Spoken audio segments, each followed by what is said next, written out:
What is up, my Roonies? How are we all doing this morning? Well, this morning for me at least. So, we are at the gym. We're about to get a workout done. We've got 2 workouts to get done today. We actually got a very busy day. Since I missed the workouts yesterday, I have to get it done today. So, start of the week, it's Monday. We're getting 2 sessions done. We've got some cardio to get done, and we've got basketball tonight, which hopefully I'll be able to take you guys along for if I'm allowed to bring my camera into the stadium. But anyway, in Tobias Harlow's video, these are going to be tips on how to get shredded. How to get shredded for summer, even though we're in our winter, but how to get shredded for summer, how to look good, how to get that 6-pack, how to do all that kind of stuff. So throughout the day, I'll be taking you guys through some tips that are going to help, as I am currently in prep and trying to lose some fat, get shredded, get veins, all that kind of stuff. And I have been, I would say, pretty lean, pretty shredded in the past, so I do have an idea of what it's like. So these tips, some of it is probably stuff you've all heard before, because some of the stuff that has been said before is true. Like, when it comes to losing fat and losing weight, put it simply, you gotta eat less calories than you're burning. Obviously, it's a very oversimplified way of losing fat, but that is basically how you lose it. If you eat less than your body needs to, or if you eat less calories than your body needs to, then you will lose fat and weight. But obviously, it's not as simple as that. We all know that if it was really that easy, then we'd all be shredded all the time. There's a lot of other factors that go into it: how much cardio you do, what foods you're eating, how much you're eating throughout the whole week, your training. There's so many variables that go into it, so it's not actually that simple. That is a rough idea. Now, why we're here and still in the car, because the gym's looking pretty busy. This is not usually a time I would go, so certainly a lot busier than when I go. So I'll try and record as much as I can in the gym. If not, I'm doing another workout later, so I can record that one instead. Now, as it seems, when I make new videos, new albums come out that have importance to me, I just want to get your guys' opinion. If you have listened to it, Drake's new album, honestly, if it's got focus, honestly, never mind. So obviously, if you have listened to it, you know that that's not what Drake's usually like. It's certainly a lot different for a Drake album. But look, you know what? I'm actually here for it. It's not his best album. It's certainly not his worst. But I actually don't think it's that bad. I think people are judging it way too harshly, and all these people are still going to be banging this song the rest of the year, or banging the songs in there the rest of the year. So I actually don't think the album is that bad. On my first listen through, I was like, holy shit, what the fuck is this? This is arse. But I've actually listened to it a few times. There's a fair few really good songs on there. But anyway, so I think that's just a thing now that, like, every time I've released a video, a new album's come out of recent. So maybe I should do that. Maybe each video I should be talking about a new album and giving my thoughts on it. Actually, let's do a rating. Let's do a rating on Drake's new album. If you don't listen to Drake, I apologize for the inconvenience of this 30 seconds. I reckon Drake's new album is like a 7.5. Look, it's a bit different, a lot more, I don't know how to describe it, but like dance party music, sad boy dance party music. So that's a 7.5. His album last year, Certified Lover Boy, was so much better in my opinion, or I preferred that style of music from Drake. So Certified Lover Boy that came out last year was like a 9.5 out of 10. I love that album. There's like a 7.5. So look, it's still good. It's certainly not a bad album, but it's certainly not like anything exceptional. Anyway, tip number 1 when trying to get shredded. So like I said before, you gotta eat less than you need to. The best way to do it, or in my opinion, the best way to do it, is slowly decreasing your calories. Now, how do you find out what your calories are? Well, there's a few ways you can do it. So you've got a TDEE calculator, Total Daily Energy Expenditure Calculator. You can use one of these calculators and it's going to give you a amount of calories that is your maintenance. So let's say, for example, you go into this TDEE calculator and you put in your weight, your height. If you have your body fat percentage, you don't have to, but it helps a lot if you do. So yeah, so it was the age, gender, height, weight, and your activity level. It gives you this number of what your calories should be for maintenance to maintain your weight. So let's say it's 2,500. That is your maintenance calories. I'm going to use that number. Now, what you want to do from there, as a rough guide, do 2,500 for 2 weeks to see how your body reacts.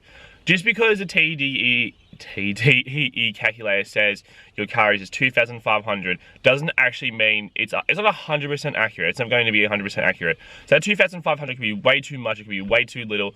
So what you do, you try that calories for 2 weeks. If you put on weight, obviously it's way too, or depending on how much weight you put on. If you put on a substantial amount of weight, obviously it's too much. If same thing on the other end, if you lose a substantial amount of weight, then it's obviously way too little to start. All right. If it's way too high, take off 200 calories and go to 2,300 and see what happens there. If it's way too little and you're losing a lot of weight, same thing, 200 calories the other end. Now, if your weight stays the same, your weight stays around roughly whatever you were on, like give or take a kilo less, a kilo more, because like that can fluctuate a lot, then you're gonna have 100 calories less. You're gonna go to 2,400. Now, during that week, you're gonna see how much your weight changes. If your weight changes very little, you can take off another 100. If you start losing it, like at a slow rate, some weight, then keep it at 2,400 until you stop losing weight. So basically, you wanna keep lowering by 100 calories until you lose weight and stop losing weight at that amount of calories, then do another 100. And you keep going from there. That is one very simple way to get your calories lower. And because it takes time, you're losing less muscle, it is easier to follow, it's not gonna be as hard on your body, like you're not gonna go through all these dramatic changes. Like going to a dramatic calorie decrease can affect your body in so many ways. Like, your body's not used to having such a big caloric drop, whereas if you do it very slowly, and like slowly increase how many calories throughout the weeks and the months, it'll be so much easier to lose weight. And your body's gonna get used to lower calories over time, so it'll just get easier instead of just jumping straight from 2,500 to 2,000 or even less than that. So, like I said, tip number 1, slowly decrease your calories. 100 calories a week is a good amount, but sometimes you don't even need to do that. When I did my big diet last year, start of this year, when I was really lean, that's what I did. I was taking off 100 calories every week or 2, depending on how much weight I lost, and then going from there. So obviously I started adding cardio and stuff, which affected how much I was losing and whatnot. But I was only taking 100 off at a time, and made it so much easier, because even though it's gonna make your diet phase, whatever you wanna call it, a lot longer, it is the better way to do it. All right, yeah, enough of me talking. I hope that was informative. Well, actually, this video is going to be a bit more informative, so it'll be a bit more of me talking, less of me doing stuff. But I'm going to go hit a session. I'll see if I can record. Oh, my lights just went off. Oh, shit. There we go. I'll see how much I can record. If not, I'll just record my session later. But we'll see you guys either in the gym or when I see you next.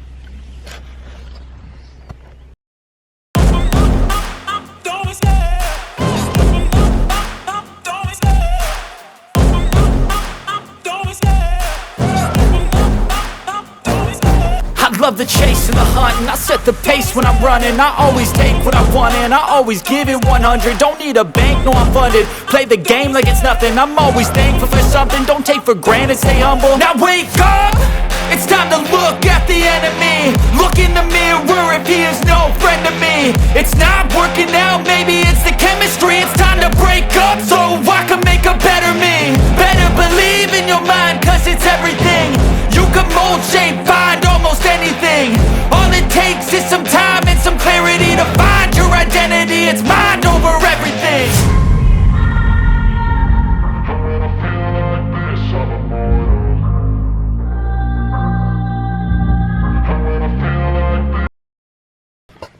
Alright guys, so we are back in the car. It's actually been a little bit since the first gym session. So I've went to work, had a work meeting, and now we're gonna go do some cold water therapy. So we're gonna go just a little dip in some cold water and then go hit our second session of the day with my boy Zach, who you've seen in some of my previous videos. So this is kind of tip number 2 involving training, since we just trained and since we're about to go train again soon. So training when dieting, specifically we're talking about weight training here, it should not change drastically. There's always been this myth that low reps, higher weight during your bulk, lower weight, higher reps during your cut or shred, whatever you'd like to call it, which is just completely, it is not true. When you are training in a caloric deficit, not much should change, except later on down the track, and you have to think about your food's a lot lower, your energy's gonna be a lot lower, you won't be able to lift as much weight, you're not gonna be able to train as intensely all the time. Whereas on a bulk, when you've got a constant surplus of food, you've got plenty of energy, you can train hard a lot of the time, you can lift more generally. So this is still kind of a tip, but when training in a caloric deficit, don't change everything drastically when you don't need to. So your training plan should still be the same. My training plan now is still similar to how it would be when I was on a bulk. I'm gradually building up my intensity throughout the weeks. I do 6-week blocks, and the last 2 weeks are maximum intensity. Then I usually have like some sort of deload week after that. But my actual training itself hasn't changed just because I'm now dieting. All right. So that's tip number 2, training, keep it the way you are training now. You don't need to change it drastically, but just remember that later on, when you're deeper into a cut and you've been doing it a lot longer, your energy is going to be a lot lower, you're going to be a bit more depleted, your pumps may not be as good, but that is a lot later on down the track. That has not just happened instantly. So like for me, my training hasn't really taken a downfall or anything yet. I wouldn't say my energy is super low. Like I'm still having enough food where I can train hard and all that kind of stuff. That is the next thing to remember, tip number 2. All right, I'm gonna go hop in this cold water and I'll see you guys when I'm done. All right, so we just got out the water. Shit was cold. So it's about like 16 degrees. So but look how nice. Hold up, let me get this way. Look how nice that water looks this morning. Yeah, so cold water therapy is done now. So why I do that for a fair few reasons. First of all, just because it's something challenging. Getting into the cold water when you really don't want to is always a challenge. So that's the first part of it. Apparently it's really good for your immune health, picking up your immunity. So it's another benefit, and helps reduce inflammation. So those are some reasons why I do the cold water therapy. So if you give it a go, let me know. But now, on our way to session number 2 of the day, we'll see you guys there. Alright, so we're now at the gym for session number 2 today. We've got quads and chest. We hit it with Zach. Zach's actually kind of famous on this channel. You've been on here, is it twice now or is it one time? Probably like 3 times. Well, Zach's definitely been on here before, so you guys all know Zach. Or from the 10K challenge. We did the 10K challenge, that's Zach. And then we got a bit of a pre-workout, well, it's not really pre-workout, but an energy drink to get us through this workout. So I'm not gonna film this one because I filmed the first workout of the day, so I don't feel like I need to film both. But then after, I'm gonna grab some food, and that's when I'll give you tip number 3. So I'll see you guys when I'm back at home.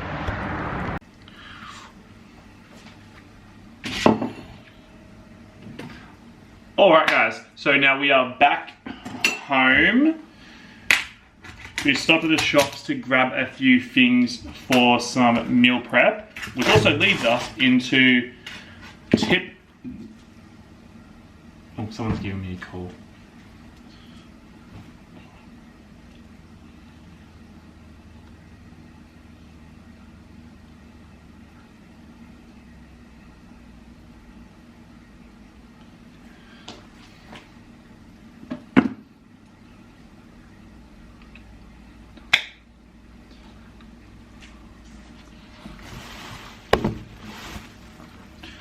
Alright guys, so we are back home.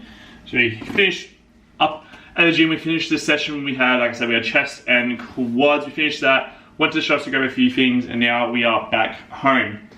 So now, the shopping, and now also leading into tip number 3.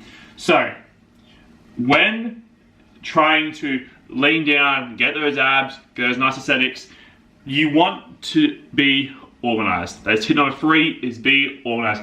Now this can mean a lot of different things, but here I'm talking about food and basically meal prep.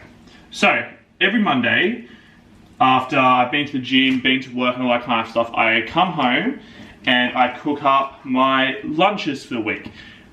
And So I'll basically come home now, so I know you can't see the moment, but I am currently measuring out 200 grams of chicken breast.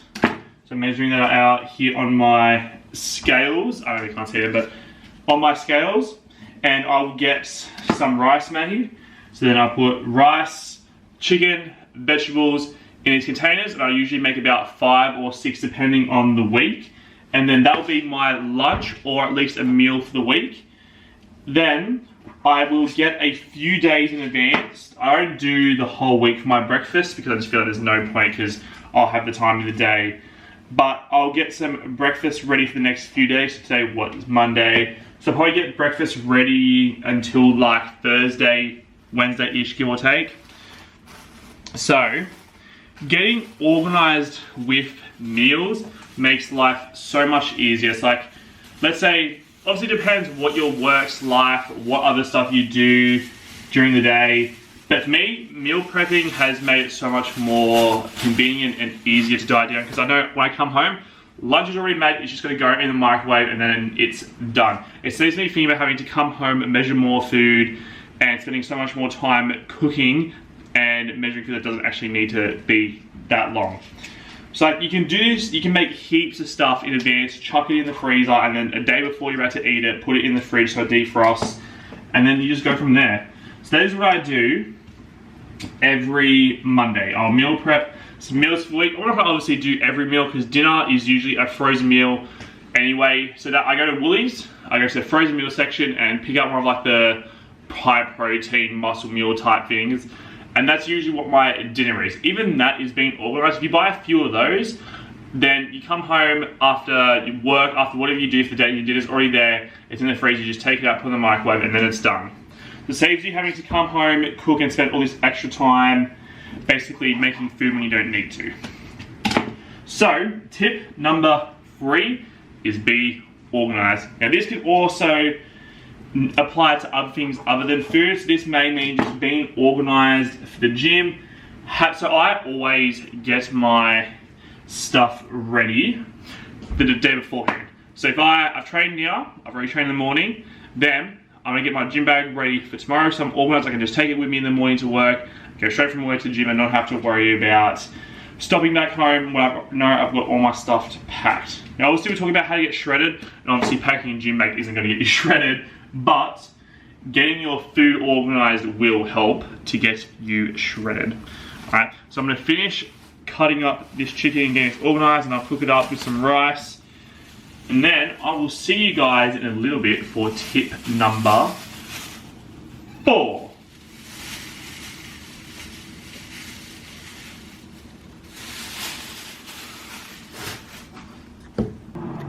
Alright guys, we are back with tip number 4 now, which this tip is, when shredding, use high dense foods, low calorie, high density foods. So what does that mean? This means foods that are gonna fill you up more for less calories.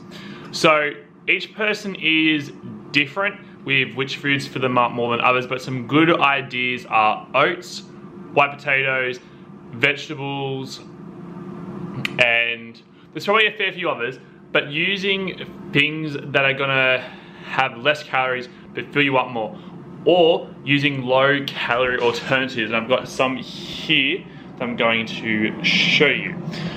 So I've just got the air fryer going at the moment, making my lunch. So jelly, what is it? Aeroplane Jelly Light Low Calorie Jelly Crystals. So these come in a 2-pack. This dieting is amazing. So this, once you make it up, the whole jelly makes up, the whole thing is only, wait,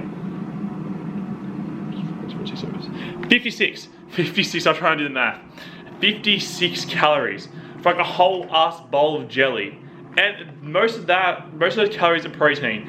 Even though it's very little protein, it's still protein.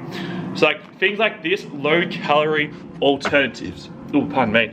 And now I've got this low calorie salted caramel sauce topping, whatever you want to call it. For 20 mils of this is only 5 calories. 5 calories. That is like, you can't even beat that. There's that. I've got a low calorie hot chocolate. This one is not too bad. I wouldn't say it's as good as the rest, but this per hot chocolate is only 46 calories. And if you add like sweeteners and stuff to it, like stevia, then it makes it a whole lot better. Like I said before, white potatoes. White potatoes, salad. Salads are another good one. You can make massive bowls of salad for very little calories. And there's heaps of things you can do to swapping out high calorie foods into low calorie foods. So like from pasta to rice. And if you get real into a cut, then you can do rice to cauliflower rice. So cauliflower rice is even lower in calories. Then going from like normal sauces to lower calorie sauces, going from, I don't know, but you get the idea. So lower calorie options are always going to be better during a cut. Swap your soft drink out to diet soft drinks. Look, there is artificial sweeteners in them. Yes, some people like them, some people don't. I'm a big believer in artificial sweeteners. Not all the time. I'm not having like 5 Diet Cokes a day or anything like that. Maybe like 1 a day, 2 a day max, and that's not even every day either. But low calorie options and higher volume foods with less calories is always the way to go on a diet. Alright? So, about to eat some lunch, and then I'm gonna get some work done and clean up the house. Basic stuff that you guys really don't need to see. And then later on we got basketball. I'm gonna try and bring you guys along if I can. And then I've got one more tip for you guys. So it'll be tip number 5. Alright, so give you tip number 4, low calorie, high volume foods. And one more tip left. Alright guys, I'm in the process of editing this video and I realized I said tip number 4 twice. So on this last clip, when I say tip number 4, excuse that, I meant to say tip number 5, but just completely forgot about it when making this video. So ignore tip number 4, this is tip number 5 now. Alright guys, so for tip number 4, I think it's number 4. So the last tip I have is, there's a bit more to explain. So averaging out your calories across the week. So what I mean by that is, let's say if your maintenance, let's say your cutting calories, your diet calories is 2,000. That's what you're having right now to lose weight. Let's say Saturday night you're going to be going out for dinner, you want to do something, or something along those lines. From Monday to Friday, take off 100 calories. So that will be basically 1,900 from Monday to Friday. Saturday night, you can have those extra 500 calories on Saturday. And because then you've averaged it out and you've taken off the calories from Monday to Friday and then put them on a Saturday, even though Sunday you may wake up heavier, throughout the entire week you would have weighed less. So it averages it out. So your 2,000 calories, if you do that, on Sunday night, if you look at your calories for the week, they will still average out to 2,000. Now, I don't recommend doing this every single weekend. It's going to create bad relationships with food, and all you're going to think about is how can you lower the calories this week and have fun on the weekend. You shouldn't think of it like that, but it's a good thing to do every once in a while if you know you have an event that's going to be hard to track your food, it's not going to be healthy food and all that kind of things like that. It's good to use then. That is one of the biggest things I have used, is lowering calories on certain days so that on one day you can have a little bit more calories and make it a bit easier for you, and then it averages there. Right, that is my 4 tips for cutting. So I ended up finding out that I can't take my camera to basketball just because, well, it doesn't make sense. I can't record just in case it gets other people in it that don't want to be in it, all that kind of stuff. So I was like, you know what, I'm just not going to bring it. So giving you the tip 4 now. I hope you guys have found some of this informative. This video is a little bit more informative than a vlog in a way, but I hope you guys enjoyed it. If you got something out of it, please let me know. And if you are interested in building those aesthetics, if you want help with your diet or you want help on how to bulk up, then come and message me. Don't come and message me, but just send me a DM on Insta, comment below, I'll send you the details, and I can have you as an online client for online coaching. I'm looking for some people who want to build the aesthetics, they want to go to the gym, they want to hit the gym more, they want to build more muscle, they want to lose fat, all those kind of things. That's what I'm here for. So if you are interested, send me a DM on Insta. I have the Insta in the link below. Alright, so I hope you guys enjoyed the video and we'll see you next time.